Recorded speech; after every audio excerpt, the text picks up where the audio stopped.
வணக்க மக்களே, அனைவருக்கும் வணக்கம். இன்றைக்கி நம்ம இந்த ஒரு வீடியோவில் எதை பற்றி பார்க்க போகிறோம் அப்படின்னு பார்த்தீங்கன்னா, ஜாக்டோ ஜியோ போராட்டம் திட்டமிட்டபடி நடக்கும். வருகின்ற ஜனவரி 6ஆம் தேதி முதல் இந்த போராட்டத்தை நடத்த இருக்கிறதாக தகவல்கள் வந்திருக்குங்க. தமிழக அரசுக்கு கடும் நெருக்கடியை ஜாக்டோ ஜியோ கொடுத்துட்டாங்க. வருகின்ற ஜனவரி 6ஆம் தேதி முதல் ஜாக்டோ ஜியோவுடைய காலவரையற்ற போராட்டங்களை திறந்துட்டாங்க. தமிழக அரசு ஊழியர்கள் மற்றும் ஆசிரியர்களின் கூட்டமைப்பான ஜாக்டோ ஜியோ வரும் ஜனவரி 6ஆம் தேதி முதல் மாநிலம் தழுவிய காலவரையற்ற வேலைநிறுத்த போராட்டத்தை அறிவித்துள்ளது. அரசுடன் நடத்தப்பட்ட சமரச பேச்சுவார்த்தை தோல்வியடைந்ததை தொடர்ந்து இது அதிரடி முடிவு எடுக்கப்பட்டுள்ளது.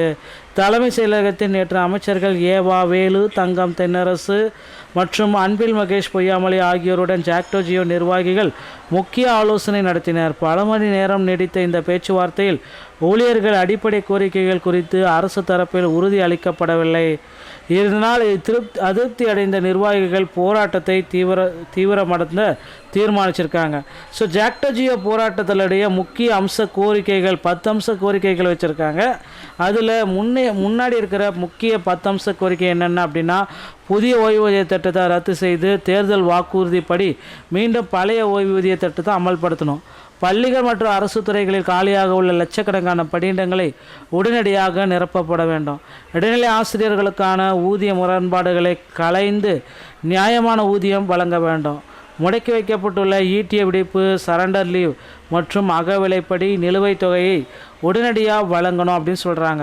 இதுதான் ஜாக்டோ ஜியோ முன்வைக்கக்கூடிய கோரிக்கை. இதனால் பாதிப்பு யாருக்கு அப்படின்னு பார்த்தீங்க அப்படின்னா, வருகின்ற ஜனவரி 6ஆம் தேதி முதல் தொடங்கப்பட உள்ள இந்த வேலைநிறுத்த போராட்டத்தில் ஆயிரக்கணக்கான ஆசிரியர்களும் அரசு ஊழியர்களும் பங்கேற்காங்க. இதனால் அரசு பள்ளிகள் மற்றும் கல்வித்துறை சார்ந்த பணிகள் பாதிப்பு அடையலாங்க.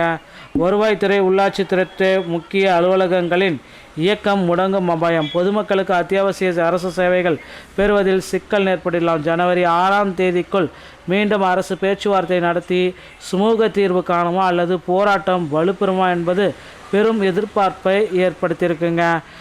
சுமார் 2 மணி நேரத்துக்கு மேலாக நடைபெற்ற இந்த பேச்சுவார்த்தையில் அமைச்சர் தரப்பில் ஒரு சில பதில்கள் அளிக்கப்பட்டிருக்கு. தங்களுக்கு திருப்தி அளிக்கவில்லை என ஜாக்டோ ஜியோ நிர்வாகிகள் குறிப்பிட்டு சொல்லிட்டாங்க. அதனால் போராட்டத்தில் எந்த முடிவும் எடுக்கப்படவில்லை. அதன்படி டிசம்பர் 27 அன்று மாநிலம் முழுவதும் கருப்பு பட்டை அணிந்து பணிக்கு சென்று தங்கள் கண்டன பதிவு செய்தல் மற்றும் ஜனவரி 6ஆம் தேதி முதல் தமிழகம் மாநிலம் தழுவிய ஒரு மிகப்பெரிய போராட்டத்தை ஈடுபடும் அப்படின்னு சொல்லிட்டு இருக்காங்க. ஜாக்டோ ஜியோ அமைப்பினர் தெரிவித்தாங்க, வரும் பொங்கல் பண்டிகை மூலம் காலங்களில் கைது நடவடிக்கை அரசு மேற்கொண்டாலும் அதற்கு அஞ்சப்போவது இல்லை என தெரிவித்தனர். ஸோ எத்தனை வந்தாலும் சிறைக்கு செல்ல நேரிட்டாலும் எங்களது வாழ்வாதார போராட்டத்தை மிக வலுவாக முன்னெடுப்போம் என அவர்கள் குறிப்பிட்டு சொல்லிட்டாங்க. அடுத்து என்ன நடந்தாலும் சரி அப்படின்ற மாதிரி வந்துட்டாங்க. ஜாக்டோ ஜியோ உள்ளிட்ட போராட்டங்கள் பார்த்திங்க அப்படின்னா வருகின்ற இந்த டிசம்பர் மாதத்துலேருந்தே ஆரம்பிக்க போகிறதா தகவல் வந்திருக்குங்க. ஜனவரி 6ஆம் தேதி முக்கிய போராட்டம் நடக்கும் அப்படின்றதே குறிப்பிட்டிருக்காங்க. அடுத்து ஆசிரியர் தேர்வு வாரியத்தில் இன்னொரு தகவல்கள் வந்திருக்கு. நீங்கள் எல்லாருமே எதிர்பார்த்த மாதிரி பிஜிடிஆர்புடைய காலி பணியிடங்கள் உயர்த்த போகிறாங்க மக்களே. ஸோ முதுகலை பட்டதாரியுடைய காலி பணியிடங்கள் அதிக அளவில் இந்த டைம் உயர்த்துறதுக்கு உண்டான கோரிக்கைகள் வந்திருக்கு. ஸோ அதனால் பிஜிடிஆர்புடைய வேக்கன்சிஸ் பார்த்திங்கன்னா உயர்த்தும் அப்படின்ற மாதிரி ஒரு சில நம்பிக்கைகள் இருக்குது. அடுத்து இன்னொரு விஷயம் என்ன அப்படின்னு பார்த்தீங்க அப்படின்னா, ஸோ நீங்கள் எல்லாருமே எதிர்பார்த்த மாதிரி பிஜிடிஆர்பியோடைய ப்ரொவிஷனான தற்காலிக தெரிவு பட்டியலை நமக்கு விரைவில் பப்ளிஷ் பண்ணுவாங்க அப்படின்ட்டு எதிர்பார்க்கலாம். தற்காலிக தெரிவு பட்டியலில் உங்களுடைய பெயர்கள் பார்த்திங்கன்னா விடுபட்டிருக்கு அப்படின்னாலும் உங்களுக்கு மீண்டும் ஒரு வாய்ப்பு கொடுக்குறாங்க.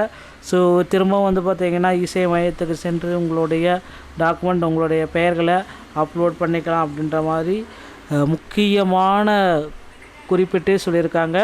அடுத்து இன்னொரு விஷயம் இதில் பார்த்திங்க அப்படின்னா, தமிழகத்தில் தேர்தல் வாக்குறுதிகளில் என்னென்னலாம் குறிப்பிட்டிருக்காங்களோ அதை உடனடியாக நடத்தணும் அப்படின்றது கோரிக்கையாக இருக்குது.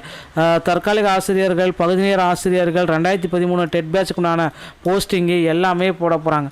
ஸோ முதுகலை பட்டதாரி ஆசிரியர்களை தற்காலிக தெரிவு பட்டியலை இன்னும் ஒரு சில தினங்களில் வெளியிடுவாங்க. அதுக்கு முன்னாடி காலி பணியிடங்களுடைய எண்ணிக்கை நமக்கு கணிசமாக உயரும் என்ற நம்பிக்கை இருக்குது. ஸோ நண்பர்களே, பிஜிடிஆர்புடைய வேகன்சிஸ் கண்டிப்பாக இன்க்ரீஸ் ஆகும். கவலையை விடுங்க. அடுத்தடுத்த தகவலை நீங்கள் உடனுக்குடன் தெரிஞ்சு தெரிஞ்சுக்க நீங்கள் நம்முடைய சேனலோட இணைந்தர்கள். மீண்டும் ஒரு நல்ல தகவலோட நான் உங்களை சந்திக்கிறேன். நன்றி, வணக்கம், தேங்க்யூ.